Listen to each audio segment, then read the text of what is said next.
What's up talaga nyo? It's me again, Alvin Buktisopi, exploring Tarlac. For today's vlog guys, naimbitahan tayo ng Shoeless Eftaniedo, Tarlac City. At kung gusto nyo pumunta dito, open sila ng Monday to Sunday, 9 a.m. until 7 p.m. Yung nakikita nyo sa likod natin guys, mga panlalaking mga shoes na in-offer nila dito. So mga top graded or mga premium shoes. Yung mga makikita nyo dito, it's either meron tayong Nike, Adidas, Vans, and pang basketball, pang jogging, running.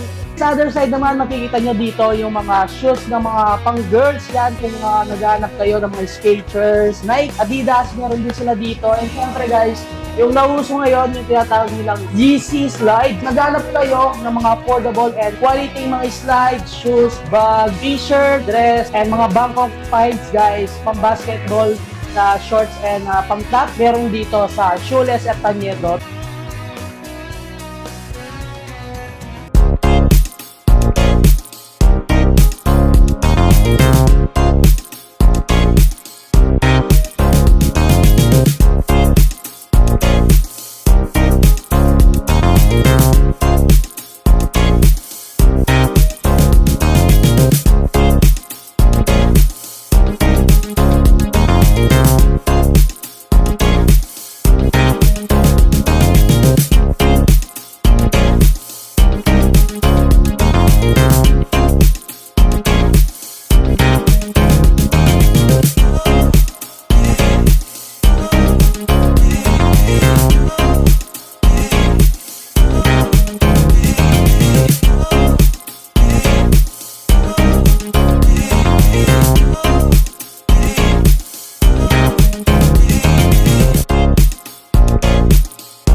I'm Maika Denise, Branch Manager of Shoeless Eftaniedo, Tarlac. Iniimbitahan ko po kayong pasyalan ng aming store.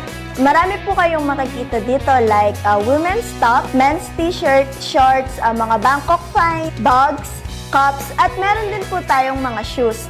Shoes po natin is premium and top great quality. Iniimbitahan ko po ulit kayo mga Tarlaceños na pasyalan po ang aming shop dito lang po sa harap ng Jollibee Eftaniedo. Open po kami ng Monday to Sunday, 9 a.m. to 7 p.m. Ito talaga yun, kakatapos lang natin ikutin itong shop ni Shoeless Eftaniedo, Tarlac City. Kung naghanap kayo ng mga murang shoes, slides, bags, shorts and tops, and syempre guys, yung mga Bangkok finds nila dito. Punta na kayo dito, yung location niya dito lang sa Poblacion, Eftaniedo, Tarlac City, in front of Jollibee, Eftaniedo. Yan, open sila Monday to Sunday, 9 a.m. until 7 p.m. So guys, hanggang dito na lang. Don't forget subscribe, like, comment, and click the notification bell para updated kayo sa lahat ng videos ko. And of course, huwag niyong kalimutan i-share ang video to para makita din ng mga ibang ka-Tarlaceños natin. Si Shoeless Eftaniedo, Tarlac City. So until our next vlog, peace out!